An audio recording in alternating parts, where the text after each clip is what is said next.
তবে ইমানদার মানুষ সবসময় আনুগত্য স্বীকার করতে জানে।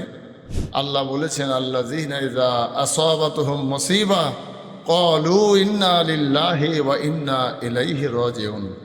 সূর্য উঠেছে, সূর্য ডুববে, রাত আসলে রাত চলে যাবে, দিন আসবে। তাই আমরা যারা পৃথিবীতে জন্মেছি কেহই বেঁচে নাই। যারা এসেছিলেন আমাদের আগে তারা চলে গেছেন। সাধারণ মানুষ, রাজা মহারাজা সবাই, আবার আমরাও একদিন চলে যাব। অর্থাৎ স্থায়ী যখন কেউ নয়। কুল্লু মান আলাইহা ফান ওয়া ইয়াবকা ওয়াজহু রাব্বিকা যুল জালালি ওয়াল ইকরাম। আল্লাহর অস্তিত্ব ছাড়া কিছুই থাকবে না, সব একদিন ফানা হয়ে যাবে।